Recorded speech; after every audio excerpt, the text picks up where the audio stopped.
the issue of consolidation had come up several times in the past, actually.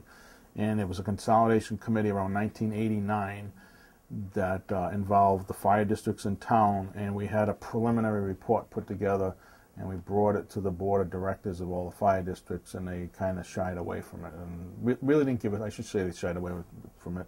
They didn't give us any direction where to go with it. So there was, when I became chief at Central Coventry around 1998, and then Chief Hoxie in Washington, he became chief there when that chief retired around the same time, a couple of years later. We said, you know what, this is crazy, the 7 fire districts in town. What was the sell to the taxpayers? Well, I mean, one of the things was you had a couple of fire districts that their taxes were getting a little out of hand, and they didn't have a lot of staff on duty, number one.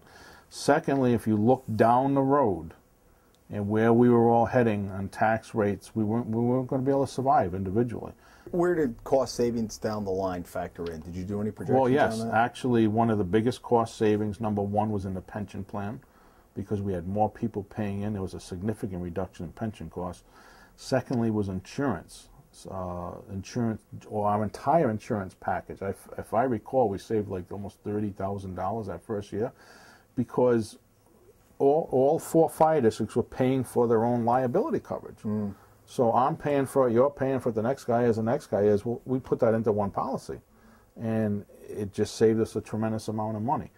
We saved in healthcare costs because we became a larger group, and they put us into a different category, which reduced some of our premiums. So we saved in that area. We got rid of I think like 3 pieces of apparatus we didn't need anymore. So not that we made money on them because they were old anyways, but we didn't have to service them anymore. So I'll give you another example, a telephone system. We probably, between all the stations, we're paying 12, 13, 14 grand a year. We're paying $6,000 a year now because it got one package that covers all the stations for $500 a month, covers everything. So there's all these little things that start to add up. And at the same token, we've been able to beef up the personnel a little bit because we were a little shy. This station you're in right now, before the consolidation, only had one firefighter on duty at night. Would you agree that you can save on telephone, you can save a little bit on apparatus here and there, but the main driver in your budget is manpower? Absolutely. Any public service agency, that's the majority of your cost. So if you're going up 15 to 18% in manpower, that's going to be a built-in cost that you just can't get around. Because then it's going to have residual for medical, for pension. Oh, yes, absolutely. And all of that. And any expenses involved with that, right. And that's what's happened, basically, with the budget, right? Right. That's been the majority of the increases. That's a 20% increase in 1 year. And in this day and age, municipalities are having to deal with this all the time. But however, it was offset by income coming in, non-tax money too. I mean, we have Such as? we have the SAFER grant, okay, which is for personnel. We have revenue recovery, third-party billing for EMS, and that brings us a significant amount of money. We just started a new program called Fire Recovery, which brings in $30,000 a year, which is for billing for incidents such as automobile accidents, arson fires, and stuff like that. So we had some other revenue sources as well. So this isn't all a tax increase to the taxpayer. Not a tax increase, but it's a budget that's significantly higher that you're going to have to maintain, because if you don't have those one-time revenues, I assume they have to be those revenues are continuous. Well, the SAFER grant's not. No, it's not continuous, but our projection on income from taxes and fire recovery and EMS billing is going to go up. Okay. So that's going to offset that. I mean, there's a balance. It's okay. The other balance is providing service to the community. It's our obligation to make sure that they get the proper service. And by no means are we overstaffed. Believe me, I get 2 people on a truck, and that's it. And when I lose my EMS vehicles at the hospital, I'm down to 6 people left in town, if I have 6 people. Would you describe yourself at bare bones? We're bare bones. There's no doubt about it. Okay. There's no. I mean, other communities are running 3 people on an engine. I got 2. It also said that in the event of a merger, that the staffing would stay the same. That it has to stay at the 46. Yeah, but that's subject to a merge contract. That's okay. Well, why would that be written in there, though? Well, obviously nobody wants to lose their jobs.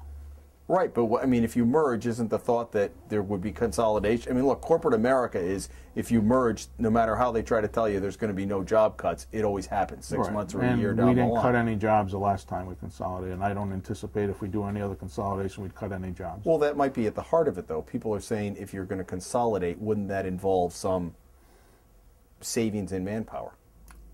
No, not in the fire service. I would say no, because we're understaffed to begin with. So you want me to cut people that I can't afford to lose in the first place? Tell me about the loan you have with the credit union.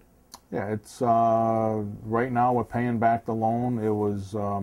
It's with Central Bank. I think it's at prime plus 0.5%. When did you take it out? Last August. And it No, excuse me, early fall, November, I think it was. For how much approximately? 800,000, 799,000, something like that. Right. And what was the need for that? Well, we already had money with Coventry Credit Union at a much higher rate, and that was in anticipation of taxes. When we were $1.6 million behind, we had to borrow some money to run a budget, basically. And why were you 1.6 behind? People weren't paying their taxes. We were $1.6 million behind in tax payments. Going back, that was two June, years, no, 3 years? that was June. It was May, June of 2011. We were behind by $1.6 million. And so you took a loan out. We took the loan, and we're in the process of paying that back now. You understand how tax anticipation notes work, though, right? With the municipality? Yeah. Tax anticipation is your quarter ends in September, and in July, you know, you need in effect, it's like a bridge loan. Right. That you bring it in order to get you just to that quarter, and then it gets paid back. Right. In this case, you've had a loan out there for almost a year that's at $800,000. So it's really not a tax anticipation. Well, it is, because people weren't paying their taxes. So what do you want to call it? Well, I mean, it's the reason they gave you that loan is because you have taxing authority, right? Right. If you had gone out any other place that didn't have taxing authority, you probably wouldn't be able to borrow that kind of money. Right. What do you mean on the other? What I'm saying is that you've carried a debt of. I mean, I've never heard of a municipality taking out a loan from a private bank for that period of time and not paying it back within a month or two. We don't have that kind of tax revenue coming in. The fire service is being beat up right now because of the economy, because firefighters have jobs, and and it's the same with other public. I'm not going to say just the fire service, but I'm more close to the fire service. But it's a general public sentiment right now against public employees. Do you think it was appropriate for your person to act that way at that meeting? No, probably not. I don't agree. Did you have a discussion with them about it? We talked about it later, and it wasn't appropriate. The problem is the guys here take it extremely personal, and there's many years of politics behind this, and unfortunately there's some people or groups of people in town that are purposely trying to undermine us and trying to do whatever they can to make this fail. Does that justify that kind of behavior in public? It doesn't justify it, but you know how people get when they're emotional. I don't think it was right, and I told them it wasn't right. However, these are deep-rooted emotional issues with these fire districts, and I understand why it happened. I don't agree with it, and it shouldn't have happened, but I know why it happened. But and I can't disagree with any of that, but when a police officer is trained to go in, people may yell, they may swear, they may whatever. You got to keep your cool, and your guys work under pressure all the time. They go into a very rescue. good job. But I'm just curious. When I came away with that night, and I've never covered one of your meetings before, I thought if that guy was my employee, I'd be embarrassed for my department. Well, and it was embarrassing, but let me add another little twist to that.